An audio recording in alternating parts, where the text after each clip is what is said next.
Hola, buenos días.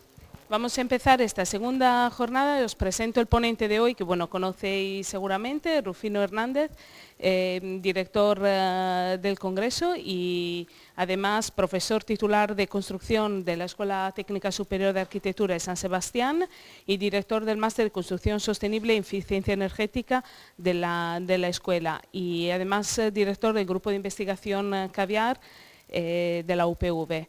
Por otra parte es arquitecto y urbanista, así que cedo la palabra. Buenos días, estamos bien.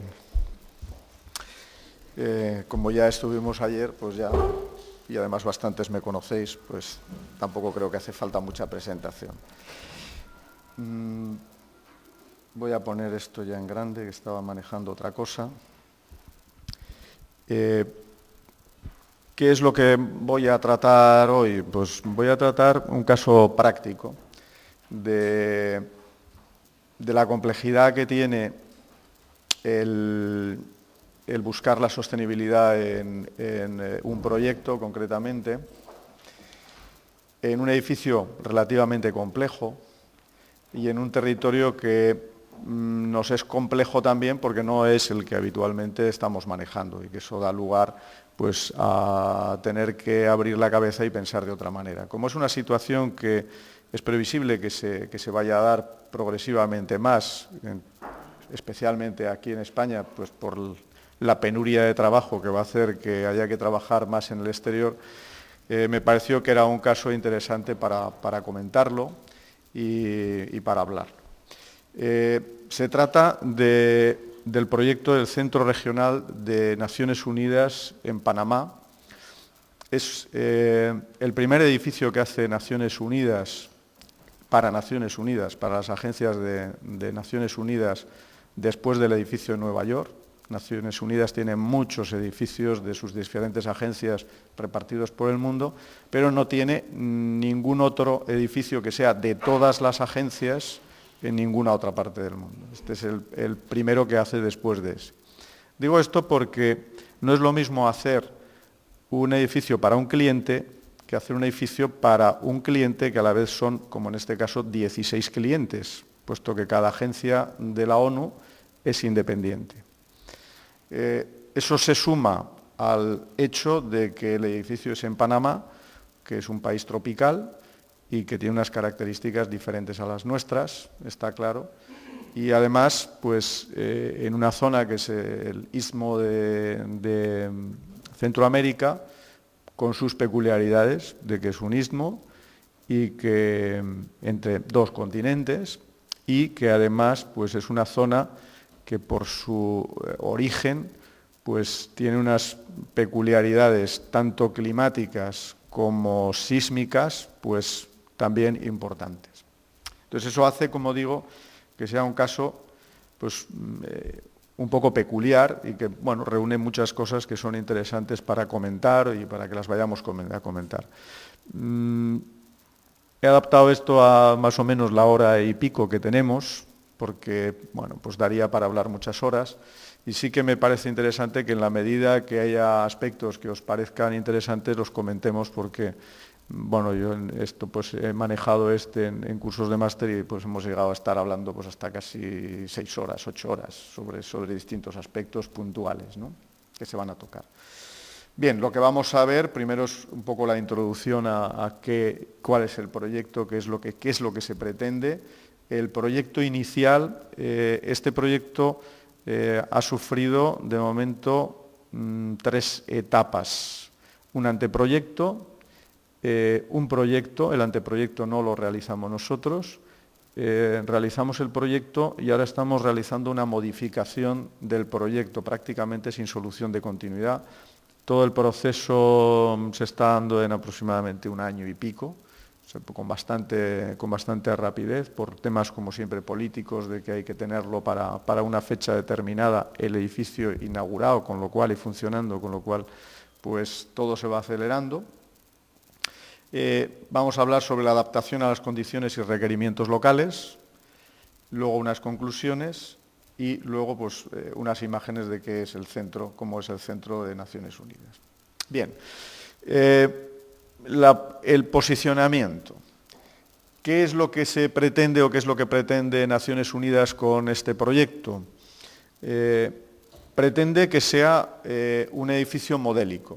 O sea, es el centro regional para América Latina y Caribe y de Naciones Unidas, y aparte de que sea un edificio importante desde un punto de vista institucional, ellos quieren que sea un referente desde el punto de vista edificatorio y en cuanto a cómo se debe hacer un edificio nuevo en esta zona. Por lo tanto, se plantea que sea un edificio de bajo impacto ambiental, que tenga un mínimo consumo, que tenga el máximo consumo de recursos naturales, o sea, que haya unos mínimos que estén tasados de recursos naturales, que tenga unos estándares de calidad y seguridad que se correspondan con los de Naciones Unidas, que son muy altos, tanto en calidad como en seguridad. Ha sido una obsesión durante todo el proyecto. Mientras estaba haciendo el proyecto, pues me parece que hubo el atentado de Afganistán, anteriormente habían tenido el de Nairobi. O sea que, claro, Naciones Unidas está en lugares donde habitualmente pues se dan atentados sobre sus edificios. Este es un edificio que es una zona que ellos consideran muy tranquila, pero claro, las cosas son tranquilas hasta que dejan de serlo. Y los edificios de Naciones Unidas, en cuanto hay algún tipo de desestabilización regional, se convierten en un objetivo prioritario de todos los grupos terroristas. Y dentro de este marco que estamos hablando, se plantean que tenga una certificación LEED Platino. LEED Platino, dentro de los sistemas de certificación que hay, es la más elevada. Ayer estábamos viendo el edificio de Orona, que estaban planteando un LEED Oro. Bueno, pues LEED Platino es más. ¿Cuánto es LEED Platino respecto a LEED Oro? Ayer se habló de los sistemas de certificación. Marco Sala decía que no era un sistema que le gustase por esto de los puntos, que al final, y es verdad, se convierte en que como yo puedo conseguir los puntos de una manera o de otra, pues me busco aquellos que me resultan más fácil y que como constructor me reporten económicamente más interés.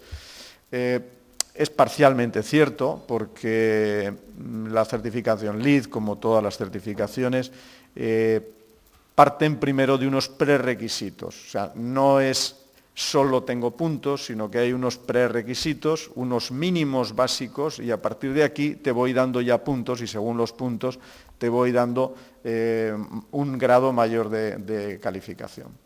Bien, pero para que nos hagamos idea, un LEED Platino supone que sobre los prerequisitos que establece LEED para todos los niveles de certificación, hay que conseguir por encima de 80 puntos. El máximo son 110 puntos y LEED Oro, por ejemplo, son 60 puntos. Quiere decir que pasar de 60 puntos a 80, pues ya os podéis imaginar que es bastante. O sea, las exigencias que tiene son bastante. Pero también veremos que no es platino todo lo que reluce en este caso, y que tiene sus perversiones, y parte de las modificaciones que se están haciendo ahora en el proyecto, que se tiene que acabar la modificación para final de julio, pues han venido determinadas, entre otras cosas, por esta voluntad de llegar al LEED Platino. Bien, este esquema que les pusimos a ellos cuando iniciamos una presentación a las agencias de ONU, resume un poco lo que se pretende, lo que pretenden ellos con el proyecto y que nosotros hemos intentado sintetizar y plasmar. El objetivo en estos momentos, la estrategia de la ONU en el mundo es UN One.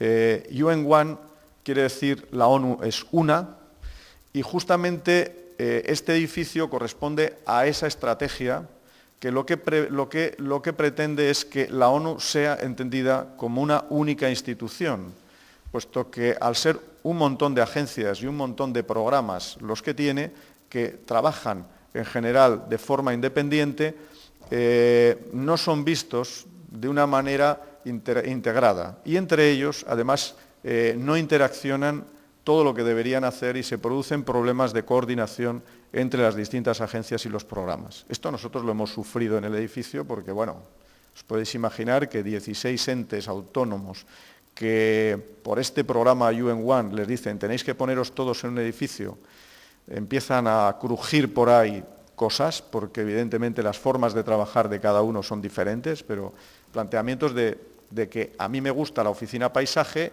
y al otro lo que le gusta es estar todos metidos en chiqueros, con lo cual pues empiezan a crujir ahí los distintos aspectos. Entonces, este esquema da lugar a que, por una parte, aparezcan las agencias programadas, que haya una preocupación por la calidad de vida de las personas que van a trabajar ahí y que es prioritaria. Por otra parte, tiene que haber una adaptación al lugar donde está el edificio y finalmente tenemos esas personas y ese edificio que van a ser también objeto del proyecto. Resumíamos este esquema, esta estrategia de la ONU, en esa frase de Ban Ki-moon que aparece ahí escrita y que expresa justamente la voluntad de esa estrategia, que Naciones Unidas tiene que ser vista por toda la gente porque resuelve sus problemas y no por la imagen que puedan tener de ellos, ¿no? Bien.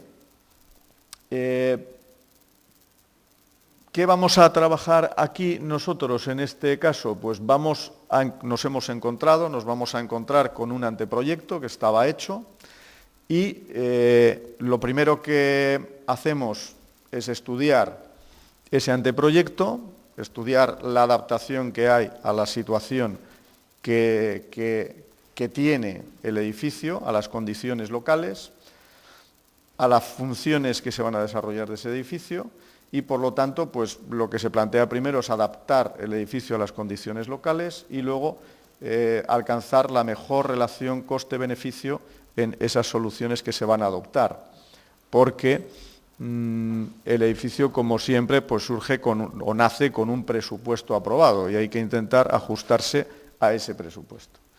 La solución finalmente adoptada va a responder a las necesidades del cliente, va a prescindir de aspectos inicialmente considerados esenciales para poder minimizar el impacto ambiental del edificio sin incurrir en sobrecostes debido a la implantación de medidas no idóneas en el contexto local. Esto es lo que os estaba comentando, que parten de un escenario con unas inquietudes, a partir de ahí dicen, pues vamos a hacer todo esto, y a medida que vamos avanzando nos vamos encontrando con que empiezan a surgir situaciones incoherentes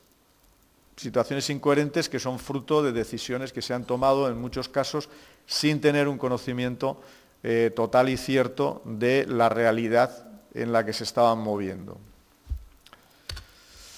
Bien, proyecto inicial, o diríamos el anteproyecto inicial, el lugar lo vemos ahí, Panamá, se ve el Istmo. Yo creo que es interesante esta imagen para ver realmente dónde estamos, porque cuando se ve así prácticamente ya veis que casi no se ve de lo estrecha que es esa faja de terreno que está uniendo los dos continentes. Y ahí aparecen los anagramas de las 16 agencias y programas que van a estar en el edificio. De hecho, incluso va a haber 2 más, o sea que van a llegar a 18 en un plazo relativamente antes de que se termine. Un zoom de donde estamos, en Ciudad de Panamá. Está el edificio prácticamente en línea recta a 1 kilómetro de la esclusa de Miraflores, de las esclusas de Miraflores, con lo cual a 1 kilómetro del canal, en una zona que es bosque tropical, lo tenéis ahí, está muy cerca de una zona de baja densidad, de hecho tiene una planificación que se denomina ciudad jardín, es una ciudad jardín, es un área de una calidad edificatoria y urbana muy alta, son viviendas de grupos sociales acomodados, y vinculada en su momento a la gente que vivía, fundamentalmente norteamericanos, que vivían vinculados al canal. El canal está aquí, esto que se ve aquí es el canal, y toda esta zona de aquí que se ve, esto era lo que antiguamente fue la Escuela de las Américas, que era donde se formaba a todos los dictadores de América Latina, y que se ha convertido en la ciudad del saber, y que bueno, pues ahora mismo pues aquí están reunidos pues distintas instituciones de carácter educativo, cultural, y entre ellos están parte de las agencias de ONU que se van a trasladar aquí porque los edificios pues están alquilados y tienen que ser desalojados en cierto plazo. Este es el solar. Bueno, ya veis que es un borde del bosque en el cual pues no hay tanta vegetación, hay una zona que está más vegetada, que es esta parte de aquí, y otra que tiene menos vegetación. La foto aérea es un poco engañosa porque podemos pensar en un clima como el nuestro, de praderas y de bosque. No, esto es bosque tropical denso, y aquí donde veis este verde clarito son hierbas de 1,5 metros a 2 metros de altura, o sea que no es lo mismo que nuestros praditos de vacas, ¿no? Esta es la parcela. A la parcela se accede desde esta carretera que va a dar problemas, y va a ser uno de los problemas iniciales que nos vamos a encontrar nosotros cuando hacemos el proyecto. Aunque hay mucha luz, se ve, yo creo, algunas de las características. Esta zona va teniendo bastante más alta hacia esta parte de aquí. Ya veis que la orientación es un norte-sur prácticamente en esta dirección. Entonces, hacia el oeste nos vamos a encontrar que el monte está subiendo, sube mucho, ya veis que las curvas de nivel son muy próximas. Aquí sale un pequeño promontorio que avanza, y donde también las curvas de nivel son muy densas, y una zona más plana en la parte justamente noreste de la parcela. Aquí aparece una línea, aquí en medio, que es la zona justamente que hay más vegetación, se corresponde con esta parte de aquí, y donde nos vamos a encontrar que hay árboles de mayor porte, mayor densidad, y que ya desde antes de iniciar incluso el proyecto, la ONU se había planteado preservarla sin actuar sobre ella. Por dos razones. La primera, por cumplir ya dentro de los estándares de planeamiento, se plantea que haya un porcentaje importante de las parcelas que no se urbanicen, del orden del 30 y tantos %, y por otra parte porque dentro de las propias condiciones del LEED se exige, cuando estamos en un LEED platino, que haya una urbanización mínima de la parcela, una afección mínima, y por lo tanto, cuanta más parcela quede sin urbanizar, lógicamente vas a llegar más fácil a conseguir la calificación, la certificación LEED platino. Bueno, como digo, veis aquí que hay un desnivel muy fuerte, para que veáis un poco el desnivel que hay entre este punto, que es el punto de acceso a la parcela actualmente, y este punto de aquí, que es el punto más alto, hay 32 metros de desnivel. O sea, es un desnivel importante. La distancia de aquí a aquí pueden ser unos 150 metros, con lo cual ya veis que la pendiente es muy elevada. O sea, es una pendiente media del 20 y pico %, que no es cierta tampoco porque no es continua. O sea, que aquí va teniendo una pendiente pues, que viene a ser pues, del 10, una cosa así, un 8,5 al 10, pero aquí llegamos a pendientes del 30 a 32%. ¿Por qué digo esto? Porque el primer cambio que se da del anteproyecto al proyecto es porque es imposible acceder por aquí en coche. O sea, un coche normal no sube por un 30% de pendiente. Y el acceso al edificio se planteaba en el punto más alto, aquí. Ya veis que luego vuelve a bajar, o sea, vuelve a bajar otra vez hacia la zona residencial que está en esta parte de aquí, y vuelve a bajar también con una pendiente pues prácticamente la misma. Bien. Premisas de diseño: la sostenibilidad, sede de las Agencias Regionales de Naciones Unidas de Latinoamérica y Caribe en Panamá. Pretende generar el valor más bajo posible de emisiones de carbono y aplicar prácticas empresariales sostenibles de acuerdo con la iniciativa Sustainable United Nations. Pensad que este edificio lo paga el Gobierno de Panamá, luego se lo alquila a las agencias de ONU, entra dentro de la estrategia de Panamá de desarrollo, y con él lo que persigue es fomentar que haya instituciones de alto nivel de conocimiento, de alto nivel de reconocimiento, con objeto de potenciar su propio desarrollo en estos momentos. Y eso encaja con las necesidades de Naciones Unidas, y por eso se plantea este edificio aquí. Además, estratégicamente, pues Panamá es un lugar interesante, es estable políticamente, está en un punto de comunicación muy importante, y además hay otras acciones de Naciones Unidas, pues ahora mismo están haciendo también un gran hub para lo que es todo el transporte, toda la logística de las agencias que necesitan movimientos rápidos de materiales para desastres de cualquier tipo, con lo cual encaja dentro de su iniciativa. ¿Qué se plantea dentro de estas premisas? Pues primero planificar el sitio, de manera que, ya hemos dicho, se preserve al máximo el estado precedente, elección de materiales de construcción que sean los más adecuados, suministro energético, se plantea que el edificio tenga un suministro prácticamente total de energías renovables, uso y gestión del agua, prácticamente lo mismo, que haya una gestión total del agua, sin utilizar aguas que no sean recogidas en la propia parcela. Hay que pensar que estamos en un área que llueve muchísimo, o sea, la pluviometría es muy elevada. Gestión de los residuos sólidos, calidad ambiental interior. Los estándares de LEED ya veremos que son muy elevados en cuanto a la calidad ambiental, no solo de calidad climática, como hablamos ayer, sino también de calidad de la iluminación, calidad del sonido, etc.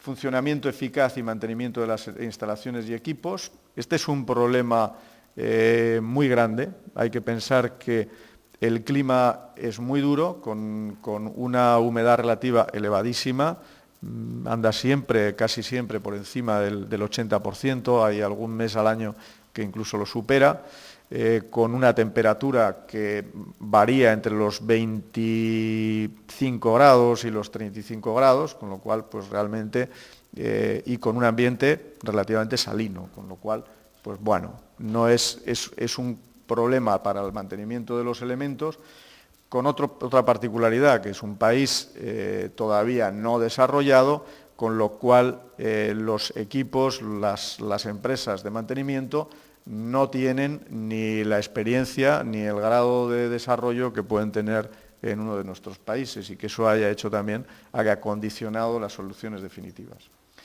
Y finalmente, reducir al mínimo cualquier impacto negativo sobre el medio ambiente circundante. El anteproyecto plantea un edificio de 24.788 metros cuadrados construidos, de los cuales 10.608 metros cuadrados son útiles. Cuando pone aquí útiles, se está refiriendo a útiles funcionales, o sea, a los espacios directamente utilizados para un uso determinado, con lo cual no están contabilizados los espacios de circulaciones, espacios de vestibulares y demás, sino solo los que utilizan las agencias y los espacios, pues, restaurante o salas de reuniones o salón de actos. Las zonas que se recogen ahí en esos metros útiles son las que aparecen: zonas de oficinas, auditorio, restaurante, cocina, gimnasio, biblioteca, agencia bancaria, guardería, enfermería, agencia de viajes, servicios de apoyo y aseos. Bien, aquí esté girada la parcela porque si no, pues cabe mal en los planos. Esta es una imagen inicial del anteproyecto que había. Veis el acceso en la parte de arriba, la zona de promontorio que veíamos era esta. El edificio se sitúa a partir de esta cota, entonces desde aquí hay que subir todavía, o sea que desde este punto de aquí hasta lo que es la entrada, que está en este punto de aquí, aproximadamente se tienen que subir unos 12 metros o algo así. O sea que la altura todavía había que seguir subiendo. Ya veis que aquí hay una entrada, que es una entrada de una calle en rampa con una pendiente del 10%, 12%. Luego aparecen unas escaleras y luego todavía sigue habiendo una rampa para entrar al edificio. De hecho, por ejemplo, el acceso de minusválidos pues tenían que entrar por esta entrada posterior desde el parking. El parking se situaba en la parte posterior, a media ladera, y luego iba descendiendo desde este punto con otra entrada que está por debajo del salón de actos, venía por aquí, de manera que los edificios, luego se verá, pues van saliendo, los edificios de las agencias van montados aquí, son estos dos, más este, más otro más que aparecía aquí como posible, que luego ha sido real, o sea, cuando llegan al proyecto ya se plantean que van a hacer un edificio más, que ya estaba en cierta medida estudiado. En la parte plana inferior de la parcela se plantean todo un sistema de lagunaje para la depuración de las aguas residuales del edificio, que luego va a dar ciertos problemas. Ya veis que esta es la orientación norte-sur, es así, este es el este, y los vientos predominantes en Panamá son justamente noreste-sureste, o sea, son en esta dirección. Esta es una imagen del edificio como se planteaba, en la cual pues veis aquí el acceso de los coches, el control, unos pocos aparcamientos, aparcamientos que son para visitas, básicamente, y el acceso a los aparcamientos que están por ahí y que están por aquí debajo y se extienden por ahí en la ladera. Aquí no se ve muy bien los otros pisos de aparcamiento, están ahí un poco reverdecidos. Y los edificios apoyados aquí en estos soportes finos metálicos que aparecen por todos los sitios. Estas son las plantas donde se ve un poco la idea del edificio con el núcleo principal de comunicación, con unas escaleras de evacuación por aquí, en este no están planteadas, y luego otro edificio que venía por aquí. Bien, cuando nos encontramos con este anteproyecto, pues de entrada empezamos a ver problemas. El primer problema es que en la primera reunión que tenemos después de que nos presentemos allí con ellos, nos llevan al Ministerio de Obras Públicas y nos dicen que, como tienen que hacer la carretera para acceder al edificio, en una reunión con 4 ingenieros de obras públicas, más los representantes del Departamento de Exteriores, del Ministerio de Exteriores de Panamá, que es el propietario del edificio y el que lo impulsa, y la gente de Naciones Unidas nos dicen con gran pesar y casi callándose que en este punto, pues que la carretera va a estar 12 metros más abajo, porque no puede ser de otra manera, porque claro, aquí no puede haber una pendiente del 30%, que es imposible, o sea, que una carretera no da para esto. Claro, si este punto baja 12 metros, pues como os podéis imaginar, es imposible acceder por aquí al edificio, porque todavía de aquí a aquí quedan 12 metros y medio para ascender, con lo cual, si ya antes la pendiente era monstruosa, pues imaginaos lo que podía ser si bajamos 12 metros el edificio. Con lo cual, eso hace que el edificio tenga que cambiar absolutamente, porque no se puede. A partir de ese momento dices, como el lugar sigue estando en la misma cota que está, pero este punto baja 12 metros, está claro que por aquí no se puede entrar y tiene que entrarse por este otro extremo de aquí. Esto no es entendido por la ONU como es normal. Pues dices, joder, ahora voy a tener que cambiar, sí. Bueno, pues no, pues que se cambie y llegamos otra vez hasta aquí. Dice, si llegamos otra vez hasta aquí, ¿cómo? Porque aquí la pendiente sigue siendo la misma. Con lo cual, si por fuera no se puede, por dentro tampoco se puede. Con lo cual dice, no, es que vamos a tener que entrar por aquí al edificio, por abajo. Con lo cual, evidentemente, el edificio normalmente tiene que cambiar. Tiene que cambiar porque no puede ser de otra manera. ¿Por qué se planteó en su momento aquí y se creyeron que podían entrar? Hombre, habían vendido que era muy bonito el tener esta especie de espacio exterior que está en la parte más alta. Y, sí, muy bonito, muy, muy llamativo, pero imposible. O sea, es imposible.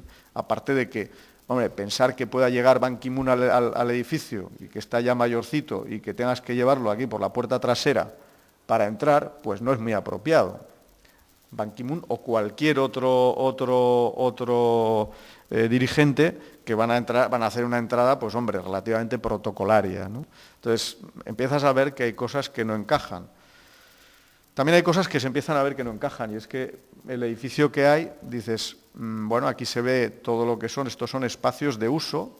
Por arriba hemos visto que hay más espacios que son todos de uso, estos son los núcleos de comunicación y de servicios. ¿Y desde dónde están aquí los espacios para las instalaciones y para todo lo que exige un edificio LEED platino? No están, sin más.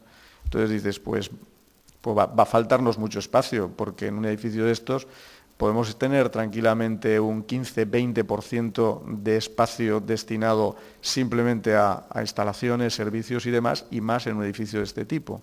Con lo cual, pues vemos que también empiezan a pasar cosas. Y la siguiente cosa que pasa es que, bueno, aquí veis un poco la estructura del edificio. El edificio se plantea con una estructura metálica, prefabricada, modular, grandes cajones estructurales que se pretenden traer en tráiler para afectar lo mínimo posible al terreno y que se van montando. Cada 2 tráiler dan lugar a uno de estos espacios de aquí. Entonces, por eso tiene 4 pilares, para que los 2 centrales, o sea, para poder coger la jaula y subirla y que el sistema de cuelgue corresponda por lo menos con el sistema de apoyo y que por lo tanto pues, estructuralmente sea más o menos razonable.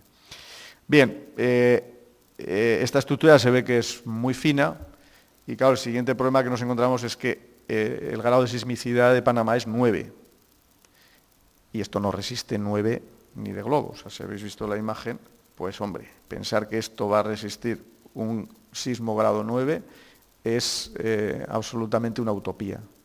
Entonces, claro, cuando les planteamos, no he traído las imágenes, pues les hicimos unos montajes de cómo iban a ser estos elementos. No puede ser, pues ¿qué quieres que le digamos? Pues sí puede ser, evidentemente no van a ser así, van a ser así. Hay que plantear unos elementos de arriostramiento, porque esto con esta esbeltez no aguanta.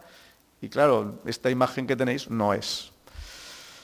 Esto sumado a lo que estábamos hablando, lo cual pues, les produce pues, realmente un efecto complicado, ¿no? Estábamos por aquí. Iremos hablando de algunas otras cosas, pero bueno, básicamente lo más importante ya lo hemos comentado, excepto los temas de energía que ya los comentaremos. Bien, los criterios del anteproyecto, que eran razonables, eran la conservación de la flora arbórea existente, que ya me he referido, que estaba en esa parte de la parcela, minimización de los movimientos de tierra, por eso también venía lo de las estructuras, que luego tampoco dices, bueno, esto tiene que venir, camiones, grúas, ¿cómo llegamos con las grúas y los camiones a ese lugar para poder subirlo? Porque claro, con las pendientes que tiene no es nada fácil, etcétera, ¿no? Ubicación para favorecer la ventilación y la iluminación natural. Esto es un poco una entelequia, porque luego el edificio no tiene ventilación natural. Estamos hablando de un grado de humedad del 80%, un edificio administrativo, que actualmente ellos están en edificios completamente cerrados y climatizados, con lo cual dices, bueno, favorecer la ventilación natural es muy interesante, pero siempre que lo puedas y lo vayas a utilizar. Pérgolas fotovoltaicas en cubierta para captación de energía y protección solar. Los edificios, esos edificios, los de arriba, de las agencias, arriba tienen pérgolas fotovoltaicas, se conservan. Una cubierta aislada térmicamente y ventilada, también es una solución buena. Se plantea como una cubierta además ajardinada para tener además el menor efecto de isla de calor, que por otra parte en donde estamos es absurda, porque ya veis que estamos en medio del bosque, ¿no? Pero bueno, es una realidad que se plantea y que viene también de cogido de LEED. Recogida y almacenamiento del agua pluvial, que es razonable, sobre todo para el riego de la parcela y otros usos. Fachadas norte y sur de mayor tamaño para un mejor control de la radiación solar. Si os habéis fijado, la norte y sur son justamente las fachadas que son más importantes, más largas, está orientado en esa dirección, con lo cual pues eso va a dar un mejor funcionamiento del edificio en cuanto a la iluminación y el control solar, eso está claro. Construcción industrializada, esto va a tener también alguna pega, ya decimos que se llega a un límite de grado de industrialización que resulta perverso, sobre todo en el aspecto estructural. Las estructuras prefabricadas tienen su margen de utilización y sus tipologías donde resultan muy eficientes. En el resto de tipologías, o en otras tipologías, se han ido alcanzando mayores grados de industrialización partiendo de los sistemas tradicionales y tienen unos rendimientos y una eficiencia muy elevada. Y por lo tanto, tiene muy poco sentido prefabricar elementos en una factoría y luego tener que transportarlos en unas distancias relativamente importantes. En este edificio era una auténtica aberración, porque llevar un tráiler con una caja que tiene 4 pilares, mejor dicho, tiene 8 pilarcitos, medio pilares, porque luego se soldaban unos a otros o se unían, más las vigas, medias vigas, también era una cosa muy complicada lo que planteaban, lleno completamente de aire, pues es que dices, bueno, transporto poquísima cantidad de material en tráiler, gastando combustible, moviendo grúas al lugar, meneando todo el terreno para poder mover esas grúas y esos tráiler cargados de estructuras. Era una barbaridad, pero sobre todo era una barbaridad porque en Panamá no hay ninguna factoría donde se haga acero, ninguna. Sin embargo, sí que se fabrica hormigón. Hay canteras, no tienen cementeras, hay que importar el cemento, pero que sí que tienen canteras y sí que tienen factorías para hacer hormigón. No solo eso, sino que además tienen una experiencia muy grande en construir con hormigón y muy poca con acero, porque no tienen acero, tienen que importar el acero. Además, se da otra circunstancia, y es que en Panamá, bueno, pues tienen un sistema de construir con hormigón que difiere completamente del nuestro. Trabajan con hormigón armado, pretensado, posteso. Todas las estructuras, todos los elementos a flexión son postesados. Claro, eso hace que el rendimiento material sea muy elevado respecto a nuestras estructuras de aquí. Tienen sus problemas de flechas y demás, que bueno, ya los tienen más o menos controlados. Para que os hagáis una idea, si veis una imagen ahora mismo de Panamá, yo cuando llegué no había mirado una foto del Panamá actual y te haces la idea de una ciudad colonial, así con alguna cosa nueva. No, o sea, se parece más a Dubái. O sea, 250 rascacielos en medio de la trama urbana. O sea, más de los que hay en España entera. Eso en Ciudad de Panamá. Edificios que tienen 60 plantas y que están construidos las 60 plantas con hormigón pretensado posteso. O sea, que tienen una experiencia muy clara en ese material. Sin embargo, el acero tiene un problema de que lo tienen que importar y claro, si ya entramos en LEED, que valora los materiales que llama locales, 500 millas, solo hay una factoría de acero en esas 500 millas que está en Colombia. Con lo cual, el precio que vas a pagar es el que te quieran poner, porque no puedes elegir otra. Entonces, ya vemos que vamos encontrándonos con problemas reales de cosas que no encajaban, ¿no? Se planteaba estructura de acero reciclado. Bueno, ya, fijaos, si ya es complicado lo de conseguir el acero, conseguir que además sea reciclado, pues todavía más, porque la factoría que hay en Colombia no es de acero reciclado. O sea, si cogemos aquí en España, todo es reciclado, pero allí no. Plantean bombas de calor con intercambio de calor con el suelo o agua freática y plan de promoción de transporte sostenible, plataforma web, car sharing, vehículos eléctricos y demás. Bombas de calor geotérmicas. Pues, también nos puede parecer una solución interesante. Se están colocando aquí habitualmente, pero en Panamá nos da un pequeño problema, que también lo da aquí, pero allí el problema es más grande todavía. Y es que el calor, las bombas geotérmicas, tienen dos formas de funcionamiento. Una es directamente intercambiando con el terreno. En ese caso son absolutamente ineficientes y no hay manera de saber el rendimiento que tienen. Necesitas un montón de pozos para intercambiar y por lo tanto son carísimas. Y la otra es el que tengamos agua freática que se esté moviendo, en cuyo caso pues, el rendimiento es muy elevado. En este caso siempre el rendimiento es elevado, independientemente incluso, diríamos, del clima. En el otro caso, cuando intercambiamos al terreno, es eficiente la bomba de calor siempre que tengamos que se alternen los ciclos frío-calor, porque durante el invierno estamos acumulando frío y durante el verano aprovechamos el frío que hemos acumulado para calentar, con lo cual vamos jugando con ese caliento el terreno y luego me aprovecho de lo que he calentado para enfriar y a la vez enfrío el terreno y aprovecho el frío que estoy haciendo. Lo que ocurre es que en Panamá no se necesita calor nunca, con lo cual yo voy extrayendo frío del terreno, lo voy calentando y llega un momento que agoto la capacidad de enfriamiento del terreno, con lo cual ese sistema no nos sirve, solo sirve si hay agua freática. Además hay otro problema añadido, y es que en Panamá el suelo, cualquiera que conozca o que haya leído la historia del Canal de Panamá sabe que el Canal de Panamá lo iniciaron los franceses, lo inició Lesseps, que había hecho el Canal de Suez, y que se arruinó, que no pudo avanzar porque los mosquitos anófeles y la fiebre amarilla diezmaban a los trabajadores y no había manera de que pudiesen sobrevivir al clima de Panamá o a los bichos que se criaban ahí. Y el segundo problema, y más grave, es que planteaba un canal como el de Suez a nivel del mar y la estructura del istmo es basalto. Basalto, estamos hablando de un material que tiene dureza 8, que cuando es roca sana es que es casi imposible de romper, dinamita permanentemente y aun y todo con mucha complejidad. Claro, pensar que vamos a hacer pozos de intercambio con basalto y que hay que cavar pozos en basaltos, podéis imaginar que empieza a complicarse la cosa mucho. Si a eso añadimos que es basalto sano y que por lo tanto no hay agua freática en ese basalto, pues evidentemente dices, no hay posibilidad. O sea, haces el cálculo de qué es aquello y es implanteable. Esto nos fue produciendo problemas con Naciones Unidas, porque dices, es que esto no se puede hacer.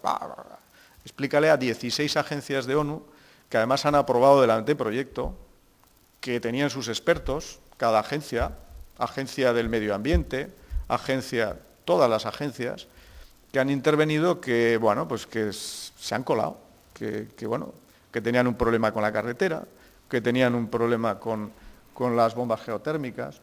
Hemos hablado antes de las pérgolas fotovoltaicas, luego veréis que ellos planteaban que el edificio iba a producir 800 y pico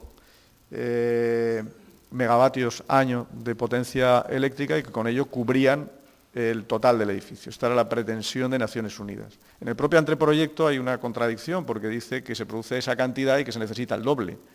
Pero en un punto dice que con eso se cubre todas las necesidades del edificio y en el otro dice que las necesidades del edificio son el doble, pero no está uniendo una cosa a la otra y se ve que no leyeron las dos cosas, porque en el propio anteproyecto ya indicaba que era el doble. Y era el doble, con lo cual el problema es que con eso no cubres las necesidades del edificio. Además, claro, hay otro problema que se va dando, que ya lo veremos, y es que una cosa es la potencia eléctrica que yo consigo, o que yo tengo en mi infraestructura fotovoltaica, y otra cosa es el aprovechamiento que puedo hacer yo de esa energía fotovoltaica. ¿Por qué? Pues porque la energía fotovoltaica se produce cuando hay sol. Entonces tiene su curva, como conocemos, que está vinculada a la radiación solar durante el día. Durante la noche no hay producción. Dices, y el uso del edificio no sigue la misma curva. A las 7 de la mañana, que es cuando empiezan a trabajar, prácticamente no hay luz y evidentemente estás consumiendo a tope porque estás poniendo el edificio en marcha. A mediodía es cuando más fotovoltaica estás produciendo, pero no la estás aprovechando porque la gente se va a comer. Y por la tarde, pues tienes un relativamente buen aprovechamiento, pero sigue habiendo todavía luz cuando te vas y no lo estás aprovechando. Esto en España tiene sus problemas. Ayer se hablaba en algún momento de la conexión con el punto de conexión que te fija la empresa eléctrica y que evidentemente te lo pone lo más lejos que puedes para fastidiarte y que no conectes, pero tienes esa posibilidad. Hay una normativa que te permite inyectar esa electricidad en la red y por lo tanto hay unas circunstancias. Pero en Panamá la situación es, hay una compañía eléctrica, se llama Unión Fenosa, no sé si lo conocéis por el nombre, algunos decíais que lo de las eléctricas, esa visión que tienen tan humanista, pues que no llega a tanto, y cuando Unión Fenosa compró en la privatización de la compañía de Panamá, se quedó con el suministro eléctrico de Panamá, una de las condiciones que puso es que no se inyectaba en la red nada que no produjese ella. Con lo cual, evidentemente, la posibilidad de inyectar la energía que estás produciendo en red es cero. Y además, imposible de hacerlo, porque está en el contrato que firmó la empresa con el Estado para los años que fuesen, con lo cual, olvídate. Dice, si esto no lo puedo hacer, ¿qué hago con la diferencia que tengo entre lo que produzco y lo que necesito? Porque aquí, al final, me ponen un contador, tanto inyectado y tanto recibo. Allí no. Además, aquí hay una subvención. Allí no. Allí no hay nada. Allí tú produces y haz lo que quieras con lo que produzcas. Claro, el problema es que tú no puedes aprovechar más que un 40-50% de lo que estás produciendo. Si ya hemos dicho que las posibilidades de producción del edificio no cubrían el edificio y además no puedo aprovechar justamente por esa diferencia todo lo que estoy produciendo, el rendimiento cada vez es más bajo. Pero además la amortización de los equipos, que evidentemente ya es amplia normalmente, se va disparando. O sea, cuando calculamos la amortización de los equipos, en la situación actual de Panamá, nos daba amortizaciones que, dependiendo de la cantidad de lo que se cubría con los paneles solares, podía llegar entre los 21 años y los 58 años. O sea, siempre fuera de lo que es la expectativa normal de amortización de estos equipos. Bien. La promoción del transporte sostenible, como por ejemplo parece aquí, pues dices, pues sí, pero complicado. Ya habéis visto que está en el extremo de la ciudad, en una zona de ciudad jardín. Panamá está poniendo ahora líneas de metro, ha montado un sistema de metrobús, o sea que realmente se está convirtiendo quiere convertirse en una ciudad más sostenible, pero claro, aquí no llega ni el metro, ni el tranvía que también van a poner, ni el metrobús, no llega nada. Con lo cual, dices, me complicas la vida. El edificio estaba previsto que tuviese bicicletas, va a tener para bicicletas, pero ya veis que la orografía no es la más adecuada y con unas temperaturas como las que hemos hablado y un grado de humedad del 80%, pues creo que decían que en Naciones Unidas hay uno que va en bicicleta a trabajar. O sea que sí que hay uno, pero hay uno, no hay más.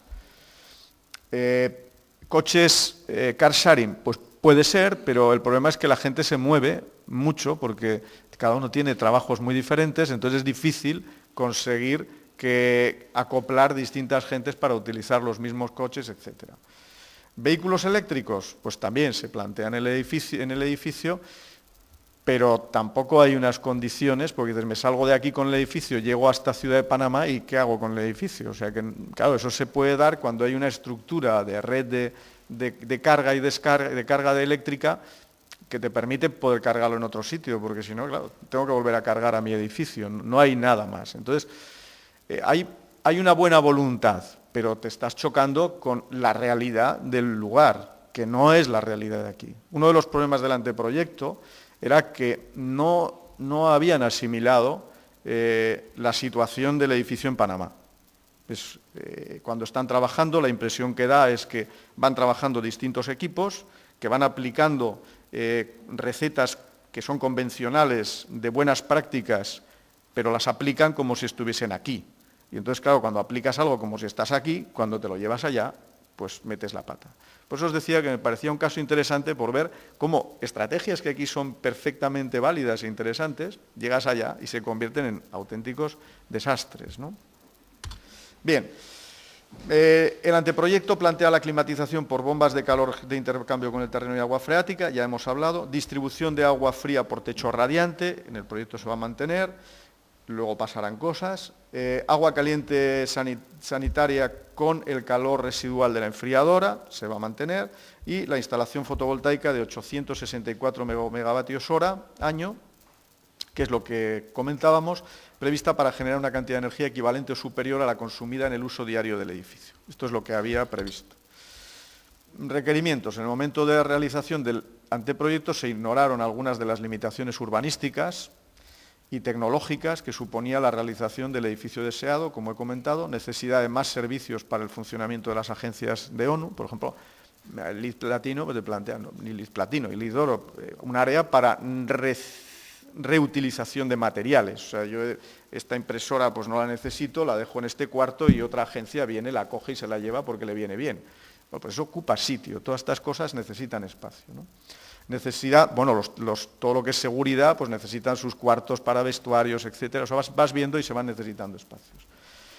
Falta de información, no se atienden requerimientos normativos y técnicos del contexto local, que, bueno, pues Panamá tiene una normativa bastante establecida y que no se basa en nuestra normativa, es una normativa prácticamente calcada de normativas norteamericanas, como ocurre en casi todos los países latinoamericanos. El diseño que se había hecho en el anteproyecto se basa en la normativa española, pero tan en la normativa española como que se refiere al código técnico, tal cual. Entonces dices, pues como que no encaja muy bien, ¿no? Soluciones técnicas inviables desde el punto de vista técnico y económico, que hemos comentado alguna de ellas, y esto es lo que es una imagen del edificio del proyecto, que ahora está siendo modificada, tal y como lo planteamos. Si os fijáis, esto que aparece no son los pilaritos, sino que son palmeras que están puestas por aquí. No existen pilaritos, sino lo que hay aquí es una pared, un muro vegetado.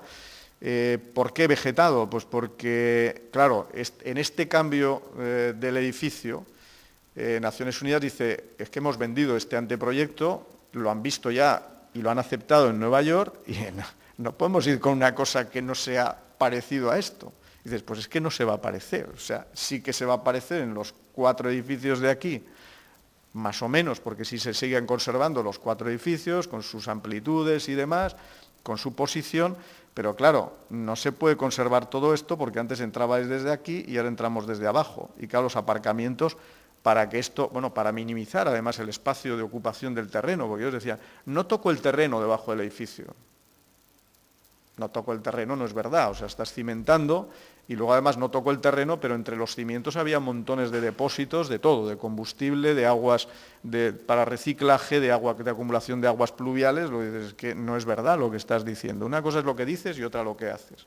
Pero claro, lo que aparecía era como todo el monte limpio en el que el edificio se posa con unos pilaritos metálicos. Dices, ya, pues eso es que no puede ser porque estructuralmente no se tienen y te salen no unos pilaritos, sino unas patorras, pero como de elefante. Claro, le sacábamos fotos de edificios hechos en zonas sísmicas similares y que los tienen en el propio Panamá y dicen, es que eso no puede ser. Pues a ver qué quieres que hagamos, milagros no podemos hacer. Esto tiene que apoyarse en el terreno. Y entonces lo que se les planteó es cerrarlo con un muro de vegetal, entre otras cosas para que sea vegetal y para que desde el primer día, porque allí la vegetación nace, vamos, a la que te descuidas te ha nacido hierba en las orejas, pues evidentemente puede ser vegetal, a diferencia de nuestro clima que es un poco más complicado, ¿no? Y se traslada el acceso a la parte inferior.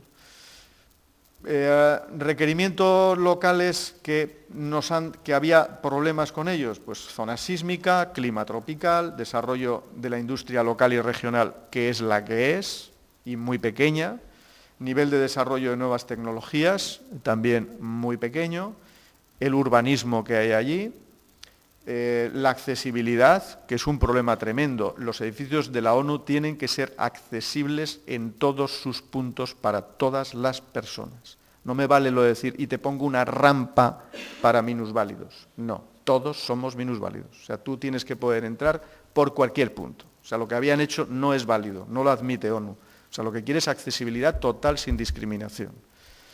Protección contra incendios, que es diferente a la de aquí. Como habían cogido la normativa española, pues no se dieron cuenta, por ejemplo, que las escaleras de emergencia en Panamá tienen que estar protegidas, no pueden estar al exterior. Aquí una escalera exterior es la mejor forma de protección, prácticamente abierta. Y si os fijáis, en el frente de los edificios lo que había era una escalera de emergencia que estaba cerrada por una celosía de madera. No se puede. Panamá tiene que ser un muro cerrado de fábrica o de hormigón. Entonces cambiaba hasta la imagen del edificio. Si ahora te pongo una pantalla de hormigón en la fachada del edificio, me vas a decir que no te gusta ya, pero es que Si está ahí la escalera, tiene que estar. Y luego las específicas de Naciones Unidas, que son bastante fuertes. O sea, de entrada ha habido cambios porque cuando cambiaba un jefe de seguridad, pues los criterios cambiaban, porque de entrada nos encontrábamos con que el perímetro de seguridad son de 50 metros desde la calle exterior hasta los edificios, luego esto se pudo reducir a 25, tiene que tener un muro o un foso para que no pueda atravesarlo un coche lanzado con explosivos, los famosos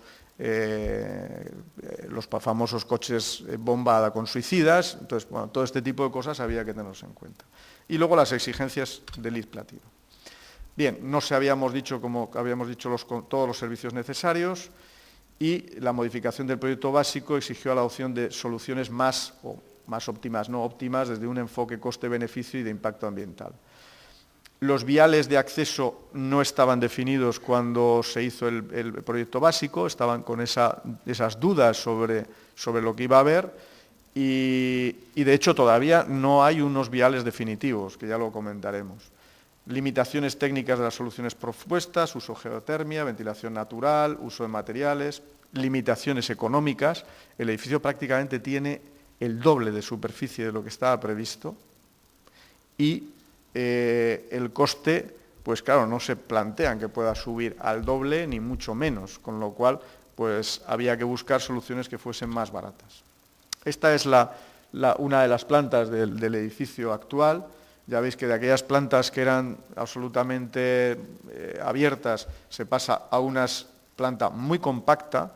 Fijaos que sismicidad grado 9, esto exige que los edificios tengan unas características muy, muy peculiares. Lo primero que les dijimos fue, ese edificio que tenéis primero no aguanta, y la segunda tiene que tener juntas de dilatación, y las juntas de dilatación con un grado 9, el mínimo de amplitud son 28 centímetros, con lo cual encontrarse con una junta de dilatación que ibas rompiendo el edificio como estaba todo trabado, tienes que ir separándolo en unidades que sean más o menos simétricas, que funcionen de una manera homogénea. Bueno, aparecía todo lleno de juntas de dilatación por todos los sitios, 28 centímetros de junta. Claro, es que esto hay que pensarlo cuando estás proyectando, porque si no, claro, tú imaginaos aquí en medio de esta sala una junta de 28 centímetros, aunque la resuelvas, pues porque se puede resolver con elementos, chapas que se mueven y demás, bueno, no es lo más grato, sube por la pared, por todo. Entonces, normalmente hay que pensarlo bien, pero si no lo has pensado, pues te salen cosas raras. Claro, el edificio en realidad son 4 edificios. Esto es un edificio, esto es otro edificio, esto es otro edificio y el último es otro edificio. Entonces aquí vemos que hay pilares, veremos luego que hay pilares, aquí se ven pilares dobles, porque en esta planta se está viendo el corte, en las otras no, porque los cortes se dan además en los patios que hay entre los edificios para no tener que estar cortando edificio. Lógicamente, cortas por donde menos afección va a haber el edificio, donde estamos cortando básicamente zonas de aparcamiento.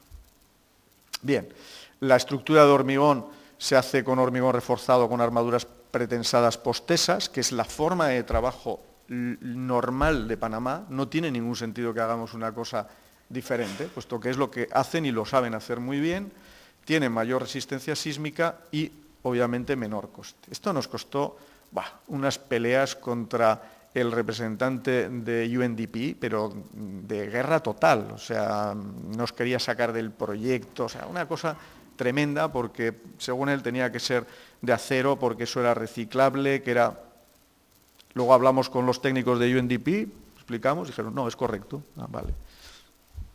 Bueno, pues tenían otros problemas entre ellos. Bueno, el clima de Panamá, este es el clima que nos encontramos, fijaos que este es el área de confort en el diagrama de Olliay exterior, ya vemos que estamos siempre fuera del diagrama de confort, por encima, temperaturas por encima, temperaturas que podemos resolver la calidad de vida mediante aire, pero ya empezamos a ver que por aquí pues estamos con velocidades de 2 metros por segundo, que empiezan a ser ya velocidades que no son precisamente cómodas.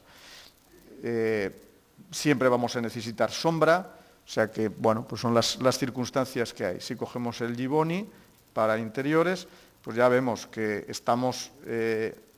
También es curioso que el clima de Panamá está dentro de un área que, si nos fijamos bien, se podría resolver todo con propuestas bioclimáticas. O sea, no hay La zona donde se sale uno de las propuestas bioclimáticas es toda esta de por aquí, todo este borde de por aquí, o toda esta parte de aquí, o cuando ya llegamos pues por aquí que necesitamos calefacción, por aquí necesitamos refrigeración. Podríamos no tener un sistema de refrigeración artificial. El problema es que eso lo podríamos tener si no fuese un edificio administrativo con el tipo de uso que hay y con una densidad muy elevada y con un montón de salas de reuniones donde se está metiendo la gente. Y la podríamos tener si la humedad relativa no fuese tan elevada, que es muy elevada en muchos momentos, porque estos diagramas que van pasando aquí, días y demás, prácticamente en todos los días tenemos un momento en el que la temperatura es buena, que es por la noche, y un momento donde la humedad es baja, que es a mediodía, porque la temperatura se ha elevado. Pero por la noche tenemos unas humedades, como baja la temperatura, prácticamente estamos saturados, y por el día tenemos unas temperaturas que se nos salen por encima de la temperatura de confort. Con lo cual es un poco engañoso lo que vamos teniendo por aquí, ¿no? Porque al coger las medias diarias nos engaña relativamente respecto a lo que hay. Bien, podríamos utilizar estas estrategias, pero como digo, no es verdad. O sea que cuando llegas allí no me sirve la media diaria, porque la media diaria está distorsionada de la noche al día. Clima. No es viable el uso de geotermia para climatización por el terreno, como hemos dicho. Hay un alto contenido de humedad en el aire, no es posible la ventilación natural. Las exigencias del LEED nos exige una ventilación incrementada y un alto control sobre las condiciones higrotérmicas interiores. Esto va a llevar a un control muy eficiente del aire interior para poder cumplir eficiencia energética y a la vez calidad del ambiente interior. Hay que tener en cuenta las tecnologías disponibles en Panamá y la necesidad de usos de protección solar en cualquier caso. Principales cambios que se plantean o que se han planteado: protección solar pasiva mediante aleros. Se plantean aleros en todas las plantas, más un sistema de lamas que desciende hasta la altura del dintel de la ventana. Las ventanas también se reducen en tamaño respecto a lo que estaba en el anteproyecto. El plan de Ciudad Jardín exige unos niveles de abertura muy elevados. Sin embargo, se ve que luego todos los edificios que se han ido haciendo tienen menos que lo que está en el planeamiento, y por lo tanto se habló con el MIBI, que es el Ministerio de Vivienda, que es el que lo gestiona, y dejaron una tolerancia, con lo cual se ajustó el tamaño de los huecos a tener el mayor control solar térmico y mantener el mayor grado de iluminación natural, porque eso también se valora positivamente. Para que os hagáis una idea, el porcentaje de apertura es del 40%, o sea, no estamos hablando de huecos pequeños, sino que realmente son huecos grandes. Se incrementa el grado de protección solar en los acristalamientos.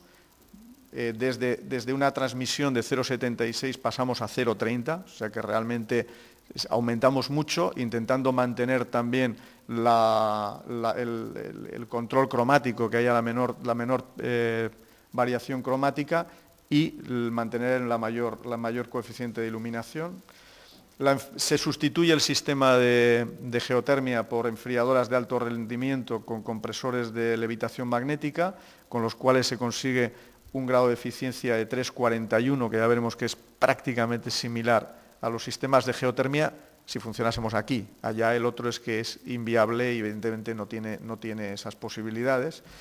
Si trabajan a carga incompleta, el rendimiento se dispara, es mucho más elevado. O sea, estos rendimientos pueden llegar a ser hasta de 8 y de 10 cuando se está trabajando al 25% de carga, lo cual en muchos momentos es lo más probable. O sea, estar trabajando a carga total prácticamente no se va a dar nunca, porque sería en casos de una continuidad en las situaciones más desfavorables, ¿no? La ventilación mecánica está regulada por concentración de CO2, o sea que va todo, se planteó incluso el llegar a distribuir por puestos de trabajo. Lo que pasa es que, claro, no son baratos los detectores de CO2. Siempre cuando hablamos de aquí, hay que poner sondas de CO2, ya, pero cuestan dinero. Entonces hay que ver dónde las pones, cuánto las pones, realmente para que sean eficientes. Y también, lógicamente, una sonda va con todo el sistema de actuación, por lo tanto también se incrementan los costes de control en el sistema de actuación. Bueno, aquí vemos un poco lo que hablábamos del sistema energético. Las bombas de calor con circuito cerrado llegarían a producir 60,8 kilovatios hora metro cuadrado año, con un coste de implantación de 2.168.000 euros, mientras que las plantas enfriadoras que estamos hablando, que hay varias empresas que las fabrican, llegan hasta 59,91 con un coste de 465.000. Ya se ve que no hay color. Finalmente, tampoco se van a poner estas. ¿Por qué no se van a poner estas? Pues porque uno de los problemas que hemos estado hablando es el mantenimiento. Y a los de la ONU les preocupa muchísimo el tener equipos para los cuales no tengan empresas que les haga el mantenimiento locales. Dice, pues claro, dice que si me tiene que venir un italiano a reparar un fallo en la enfriadora, la hemos jorobado. Digo italiano porque, por ejemplo, una de las empresas es Clima Veneta y claro, si no hay aquí, ¿de dónde me viene? ¿De Estados Unidos? ¿Desde Italia? Es un problema, ¿no? Entonces, se va a ir a unas que tienen algo menos de rendimiento, todavía siguen teniendo más rendimiento, o sea, tienen un rendimiento pues que a lo mejor en vez de producir 59,9 estamos produciendo 50 o estamos produciendo lo mismo pero con unos equipos más grandes, pero el costo también baja, con lo cual pues estamos manteniéndose en unos niveles altos con una bajada clara del coste. Depuración propia de aguas residuales, esto se sigue planteando, porque entre otras cosas no hay red de saneamiento, con lo cual hay que hacerlo. Reutilización de aguas grises en inodoros y grifos de limpieza, esto en la modificación que se está ahora haciendo, que ya os digo, el objetivo de la modificación es reducir el coste total, que salía de unos 52 millones de dólares, reducirlo en 7 millones de dólares, 6,5. Para ello pues, se han hecho distintas cosas que las iremos comentando. Una es eliminar la reutilización de aguas grises. ¿Por qué? Pues porque tiene un costo muy elevado y dices, vamos a ver, si estuviésemos en un sitio donde no hay agua, puede tener sentido. Pero si yo tengo que depurar toda el agua que produzco y tengo aguas pluviales de sobra, ¿para qué quiero reciclar aguas grises que me exige además una red interior adicional que la tengo que mantener en un clima complicado, que es más costosa además por la temperatura de las propias aguas residuales en Panamá, que lógicamente se van a producir más fácil microorganismos, etc. La reutilización de aguas pluviales para riego, depósitos contra incendios y aguas grises, todo, menos el tema de aguas grises, se sigue manteniendo igual. El agua caliente sanitaria a partir de recuperación de la enfriadora, captación solar y apoyo de caldera de gas, de propano o biomasa, se va a dejar exclusivamente a partir de la enfriadora, puesto que daba suficiente. La iluminación, se había planteado toda la iluminación mediante LEDs, se pasa a tener una iluminación mediante T16 de alto rendimiento y en zonas comunes de LED, porque tiene mejor rendimiento lumínico lo que son las fluorescentes de alto rendimiento que los LEDs, porque los LEDs tienen un problema de que focalizan la luz. Y entonces, para poder conseguir un nivel de iluminación que sea homogéneo, con el grado de homogeneidad que nos exige la normativa, resulta que tenemos que ir a más potencia de iluminación y ya estamos superando esto que estamos viendo aquí, con un costo además superior. Con lo cual, se hicieron los análisis con las curvas de rendimiento luminoso, etcétera, y se llegó pues, a que lo más razonable era esto. Y en zonas comunes LEDs, ¿por qué? Porque tienen una vida útil más larga y entonces son zonas normalmente menos accesibles y demás y que tienen a veces encendidos y apagados mayores, con lo cual mejora el rendimiento respecto a estos. Aparte de luego la propia imagen de los equipos, ¿no? En el exterior, red de LEDs totalmente autónoma, alimentada por paneles fotovoltaicos. Esto finalmente se ha reducido muchísimo la red exterior, porque planteaban inicialmente por seguridad a la ONU que tenían que tener iluminación permanente en su valla. Al final el nuevo responsable de seguridad dijo que, hombre, que no es necesaria permanente y que si hay unos equipos que cuando detectan un movimiento se encienda la iluminación, pues que no hay que tenerla permanentemente, con lo cual ahí se ha mejorado en el rendimiento también de los equipos. Modificación de la superficie construida, las oficinas siguen teniendo lo mismo, las zonas comunes en el anteproyecto tenían 2.100 metros, pasan a tener 6.400. Claro, planteaban, zona de restauración, y dices, ya, pues que ahí trabajan 700 personas que no tienen ningún restaurante en los alrededores, con lo cual tienen que caber para comer, aunque sean en 3 turnos, no vale con que me digas que aquí tienen 100 metros cuadrados y comen todos. Y dices, no, pero tengo el área exterior, dices, solo que en el área exterior llueve, y cuando llueve en Panamá, llueve, o sea, no es lo de aquí que llueve, pero llueve suave, no, ahí llueve como si te cayese un jarro encima directamente, ¿no?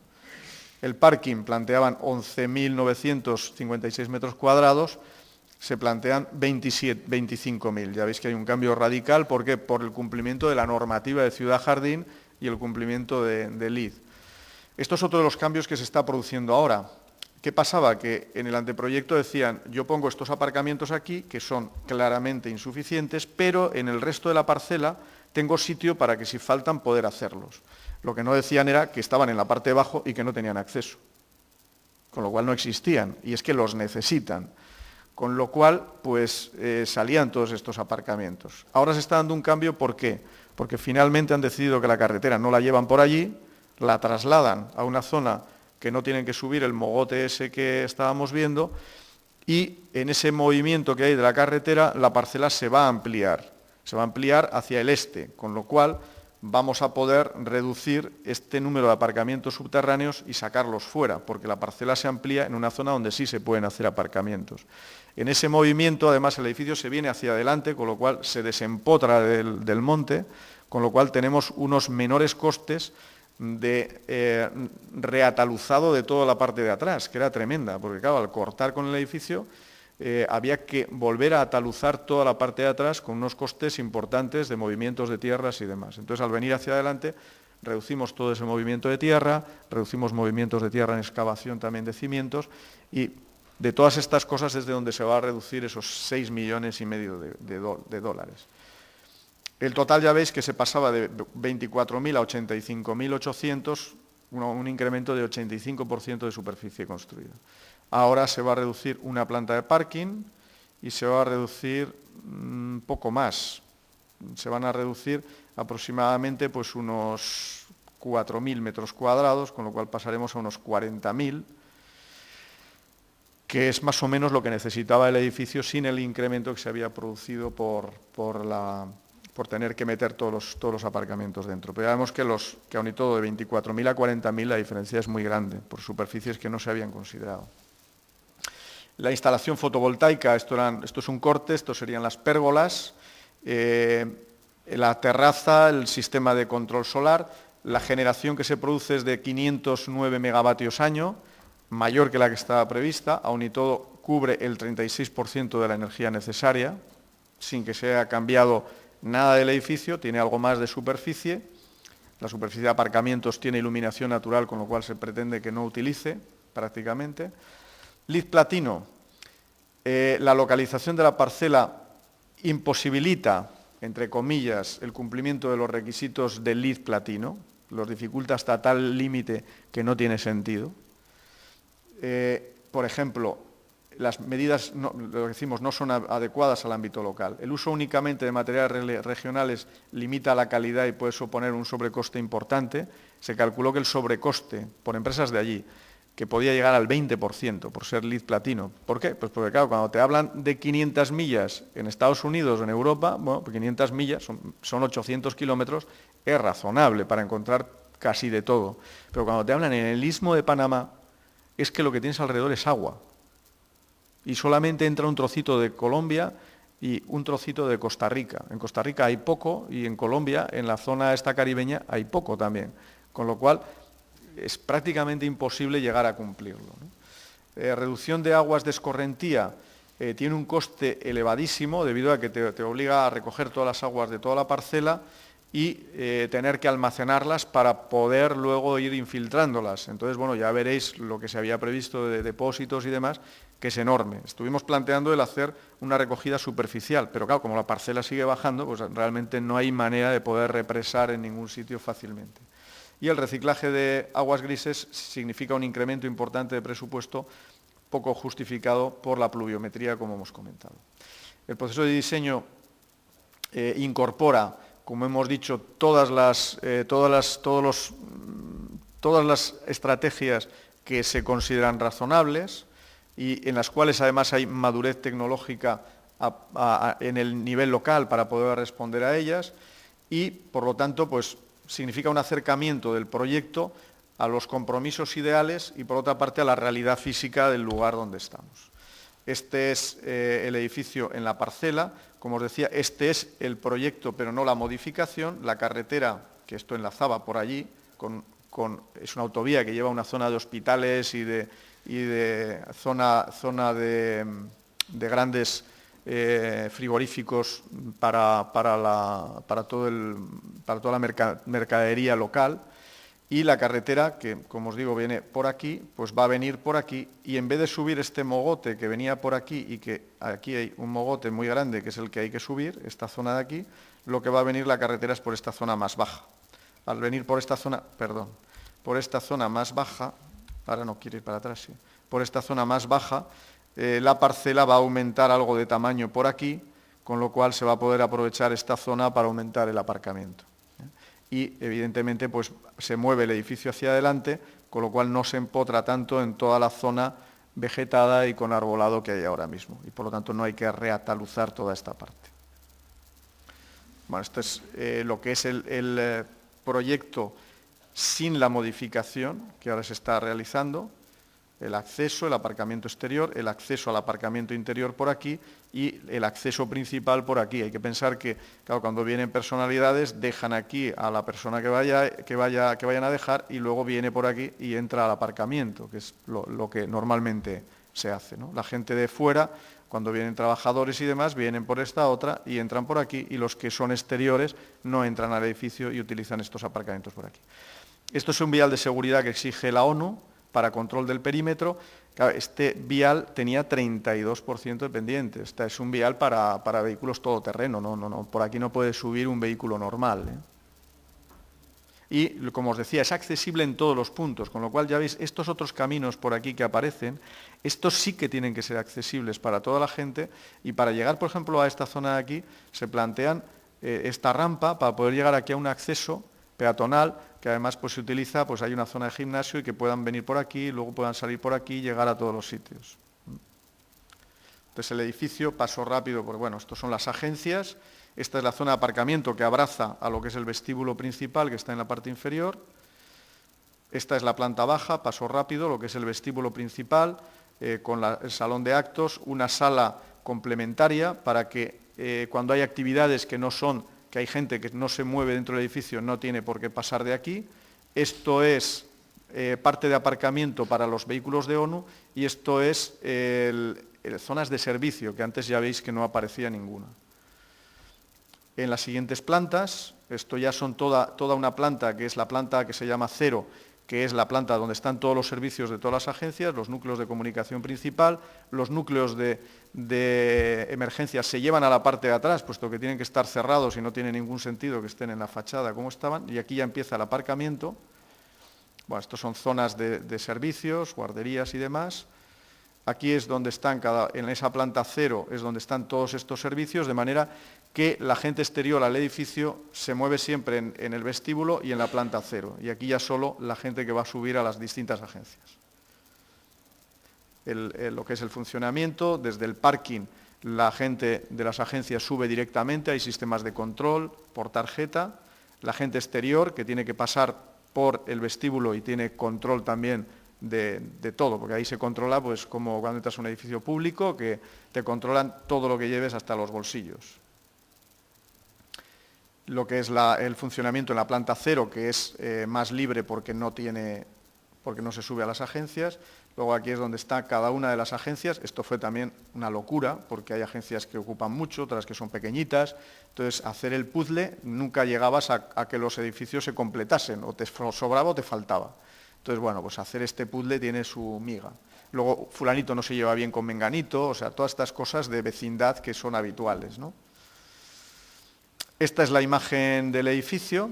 Va a seguir siendo así, aunque con una planta menos. O sea, desaparece esta planta, la -2, esta es la -1, pues la -2 desaparece. Se llama -2, -1 y demás, porque por temas urbanísticos, la planta 0, donde miden la altura respecto a la calle y demás, es esta, porque si no estaríamos fuera de los parámetros de Ciudad Jardín que te piden que no pueda haber respecto a la rasante, pues no sé cuántas, 5 plantas, ¿no?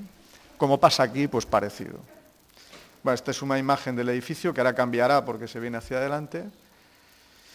El vestíbulo principal, que ahora cambia porque se le reduce la altura al desaparecer una planta.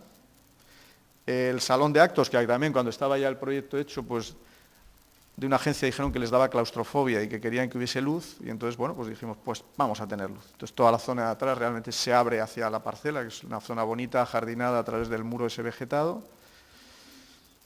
Esta es la planta 0, donde está la zona común a todas las agencias, donde están todas las áreas de servicio. Al fondo es la zona de restaurante, que está abierta con sus comedores también al exterior cubiertos para que puedan estar ahí al aire libre, y se ven ya pues los sistemas de protección solar. Esto sería lo que es el restaurante.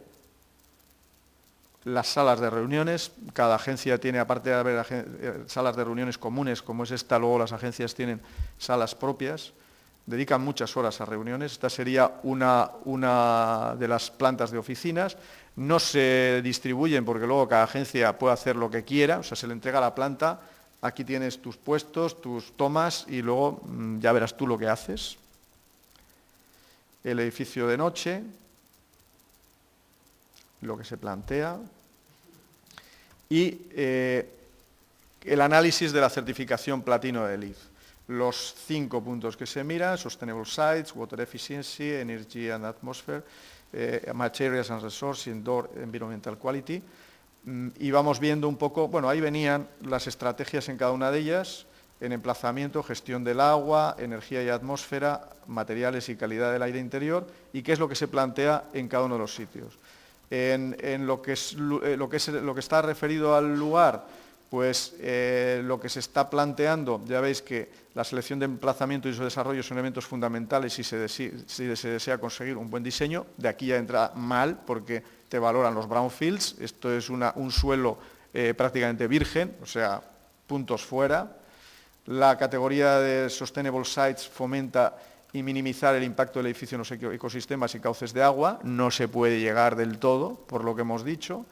Recompensa la buena gestión del agua de escorrentía, la reducción de la erosión, paisajismo regional y transporte alternativo. Hemos mejorado respecto a las posiciones anteriores con el último cambio, pero bueno, tiene sus problemas.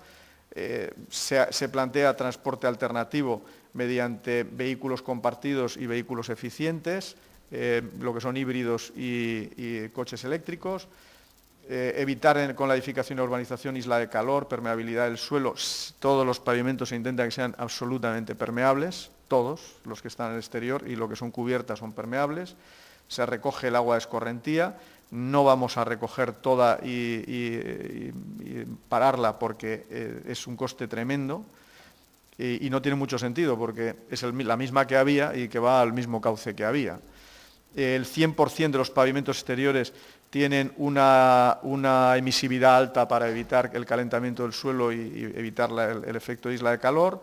Más del 82% de las plazas de aparcamiento son interiores. Esto va a bajar hacia el 60%, una cosa así. Elección de pavimentos permeables para aparcamiento exterior. Esto es lo que os hablaba de la permeabilidad de lo que es la recogida de aguas. O sea, se utilizaba aquí un tanque de recogida de aguas que era realmente brutal. No me acuerdo ahora la capacidad, pero era una bestialidad. Ya veis que ocupaba prácticamente todo el aparcamiento por debajo. Entonces, hacer esto tenía su costo. Las cubiertas sí que se recogen y se utiliza para riego. El cálculo de agua para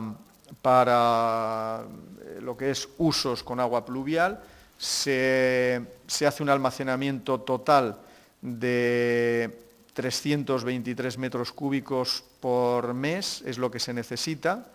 Se está planteando aquí con el agua recuperada, como no se va a recuperar de las aguas grises, aumentará algo más. El cálculo se hace teniendo en cuenta que en Panamá hay 1 mes y medio seco máximo, o sea, en lo que es la serie histórica no se da nunca más de 1 mes y medio sin una pluviometría, que no llueva nada, se dan siempre en el mes de enero, febrero, y por lo tanto lo que se almacena es para tener ese mes y medio el agua suficiente para riego y para las duchas, lavamanos, inodoros. Sistema de climatización, lo que hemos dicho que se plantea con sistemas de alta eficiencia, se va a cambiar ahora de las de levitación magnética a unas un poco inferiores. En carga total estaban aquí, distintos sistemas de medición, el europeo y el anterior. Como decimos, a carga parcial es mayor. Los sistemas de protección solar se plantean igual que había con una variante, y es que en la orientación este, el edificio planteaba pasar con parasoles por delante de todos los ventanales. Esa es la zona de mejores vistas, donde están salas de reuniones y las oficinas, los despachos de los gerentes de las agencias.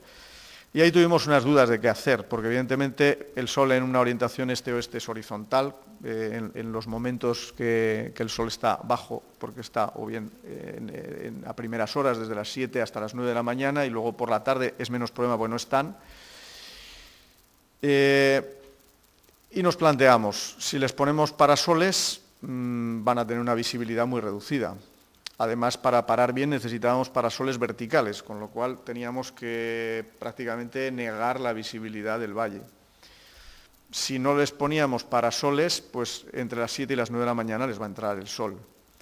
Si les poníamos, una posibilidad que planteamos fue poner persianas exteriores que fuesen orientables, de lamas orientables, que es un sistema muy bueno, que funciona muy bien aquí, nosotros hemos puesto.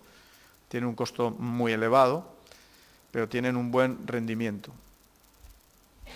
Pero no puede ser, porque en Panamá no hay persianas exteriores, menos todavía motorizadas, con lo cual no iban a funcionar ni el primer día.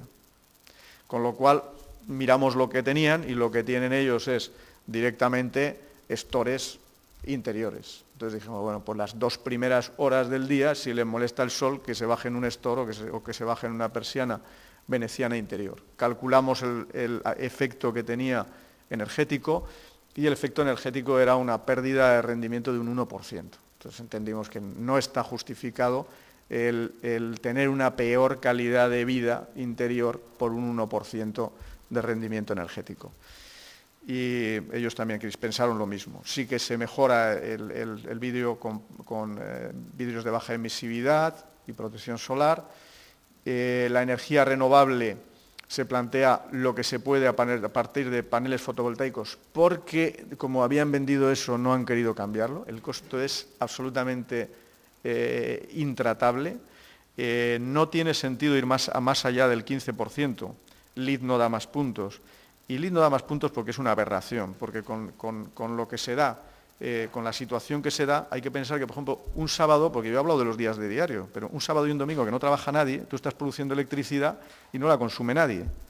Con lo cual, ¿y qué hago con ella? ¿La almaceno? Bueno, si calculamos la posibilidad de almacenarla en baterías, monstruoso, aparte de que las baterías son contaminantes y que hay que mantenerlas, y que tienen una amortización en un plazo. Pero además se daba un problema, que yo tengo almacenado del fin de semana y empiezo a producir el lunes, pero como sigo teniendo un desfase entre lo que produzco y lo que consumo, es que necesito seguir teniendo más almacenaje todavía, con lo cual no hay manera de acabar de consumir bien lo que tengo almacenado el fin de semana, por el problema de desfase. Como os digo, no tiene mucho sentido, pero como habían vendido eso, lo que están ahora es planteándose a ver si hay algún estado que les regala los paneles solares. Tienen problemas, porque si no se los regalan, yo creo que los chinos, ¿cómo se llaman? Los chinos, los taiwaneses, no les va a regalar nadie, porque con los chinos no se hablan. Estos son unos países pequeñitos y entonces forman sus temas políticos, y entonces estos se llevan bien, con los no alineados pequeños. Pues Taiwán, que ni siquiera está en Naciones Unidas y que les da mucho dinero, curiosamente, pues con Noruega, con países así un poco raros, ¿no? Entonces, bueno, pues esos son sus donantes, con Qatar también. En este edificio, por ejemplo, hay dinero de Qatar y de Noruega. Entonces, bueno, pues a lo mejor les dan paneles solares, pero si no, realmente es un auténtico absurdo. Pero todavía es más absurdo. ¿Y por qué es más absurdo? Porque las energías renovables son las que tenemos que utilizar. Pero tenemos que utilizar, el objetivo es utilizar energía renovable, no utilizar fotovoltaica, sino renovable. ¿Cuál es el origen de la energía en Panamá? 80% hidráulica. 80%. O sea que, ¿qué ocurre? Que la energía en Panamá es renovable en el mayor porcentaje posible, porque tienen un sistema hidráulico muy potente, llueve mucho, tienen un buen aprovechamiento, están haciendo además más presas, la propia ampliación del canal va a producir energía eléctrica, ya produce la actual, pero va a producir más, con lo cual realmente no tiene mucho sentido el estar tirando dinero en un sistema que no es estratégico para Panamá porque no tiene investigación en fotovoltaico ni en transistores, que es lo que puede tener sentido para un país desarrollado, ni es estratégico como energías renovables porque son de una eficiencia bajísima y sin embargo ellos son muy buenos en energías renovables hidráulicas. Bien, lo que son materiales regionales, ya veis, esto es lo que hablamos de las 500 millas desde Ciudad de Panamá. Sí que se utilizan materiales reciclados, hasta el 30%, madera certificada, por supuesto, y materiales rápidamente renovables, derivados de vegetales, hasta el 2,5% que exige el LEED, pues también se van a utilizar. Confort interior, pues como hemos dicho, se plantea que la luz natural llegue a la mayor parte de los puestos de trabajo. El LEED exige, para un LEED platino exige un 80%, se va a intentar mantener, depende de las agencias, es un compromiso de ellas, como el tema de los coches eléctricos, los híbridos, todo eso son compromisos de las agencias. El proyecto no cuesta nada poner que vas a tenerlos, pero luego hay que tenerlos. Y lo que se hace es que las divisiones, las zonas que estén divididas, estén al interior con objeto de que no estén afectando a la gente que está en el exterior, que haya una permeabilidad mayor de la luz. Y bueno, hasta aquí. No sé si me he pasado mucho en tiempo. No, va, pues con lo que me suelo enrollar ya es bastante. Bien, pues a vuestra disposición si queréis que comentemos cualquier cosa.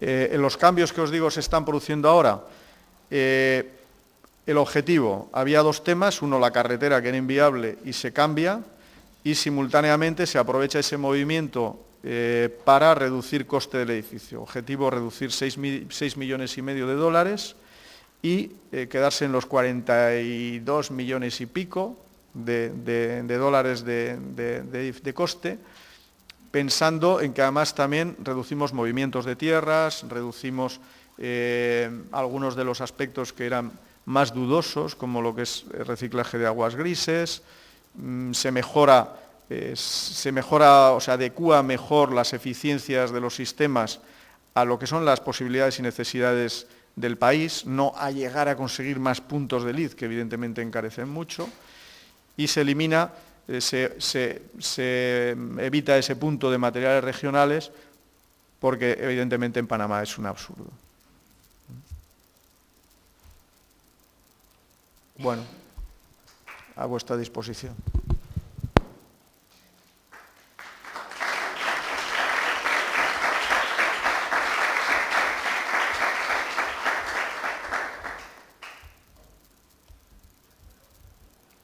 Ninguno quiere atacar con nada.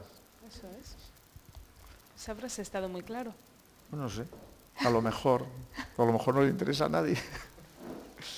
Bien, pues entonces, no sé si es la hora. Sí, pues. Hacemos una pequeña pausa, nos pues vemos pausa, a las café. 11:30.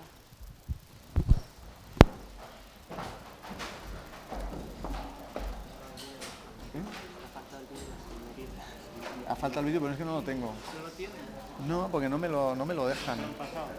No. Está muy cachondo el vídeo con la musiquita y Sí, tal. el vídeo está muy bien. Pongo la pantalla. Pero tú no veas, con la bronca esta de que ONU no deja... Sounds red.